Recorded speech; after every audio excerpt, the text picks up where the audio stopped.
Olá, meus irmãos, que a paz do Senhor esteja com vocês. Esta é a quinta aula sobre dízimos, as riquezas de Deus. E na última aula, nós vimos que os dízimos foram destinados pelo Senhor para os levitas. E eu finalizei perguntando: é justo pagar os dízimos aos levitas?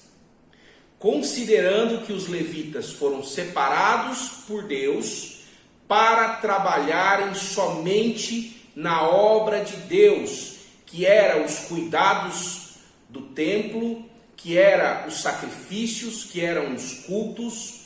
Os levitas foram destituídos de receber a sua parte na herança das terras, portanto, eles não podiam trabalhar com a agricultura, com a plantação, e eles não podiam trabalhar com a pecuária, isto é, cuidar dos rebanhos, assim como todas as outras tribos. Eles tinham que ficar exclusivos para o serviço do Senhor. E eu pergunto, meus irmãos, é justo que eles recebam os dízimos? Para isso, eu quero ler ainda no livro de Números, capítulo 18, versículo 16. Você pode abrir na sua Bíblia.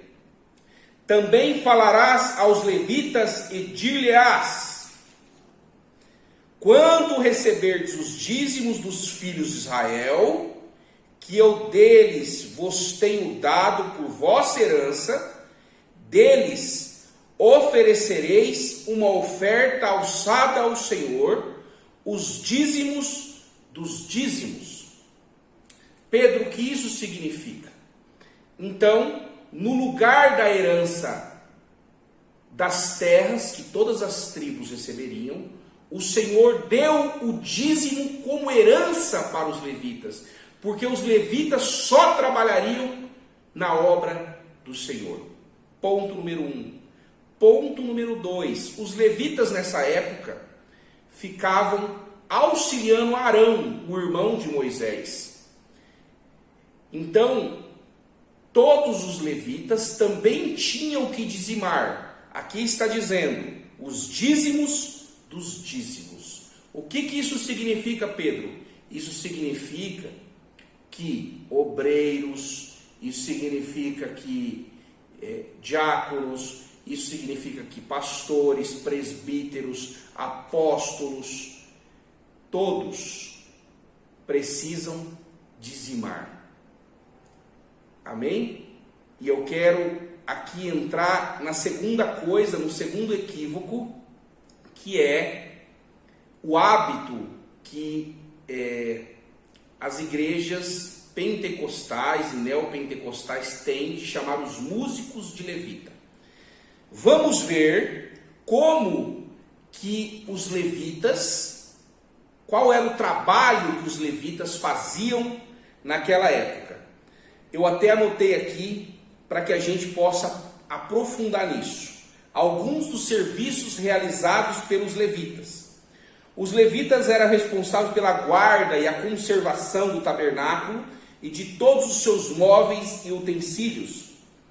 Eles auxiliavam os sacerdotes a matar e esfolar os animais para o sacrifício. Eles examinavam os leprosos conforme a prescrição da lei. Eles recebiam os dízimos dos demais judeus, mas também entregavam os seus dízimos aos sacerdotes, descendentes de Arão. E lá no reinado de Davi, você pode ver isso em 1 Crônicas 23, do 1 ao 5, Davi fez grandes reformas litúrgicas.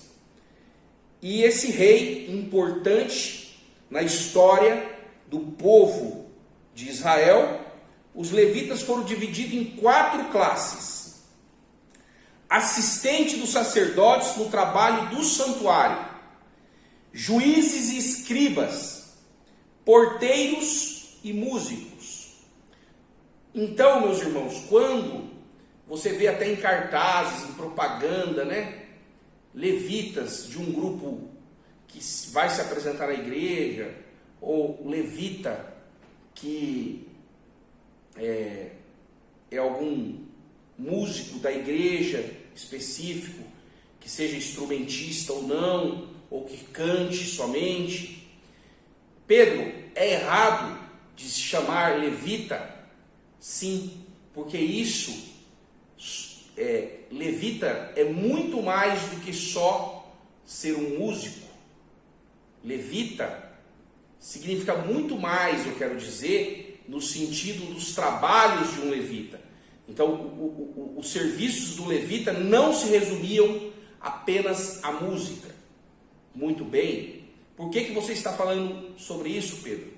Porque existia inúmeras funções dentro do ofício, dentro da missão dos levitas, como eu já acabei de ler. Então, se eu chamo o músico de levita, que também era uma das atribuições, eu preciso chamar aqueles que trabalham na portaria da igreja, eu preciso chamar de levita, eu preciso chamar de levita aqueles que trabalham na limpeza do templo, as irmãs, os irmãos que trabalham na limpeza do templo, na zeladoria do templo. Então, aqueles que trabalham como escribas, como aqueles que são estudiosos, aqueles que são aspirantes, aqueles que são evangelistas. Quer dizer, levita é muito mais do que somente cuidar das músicas.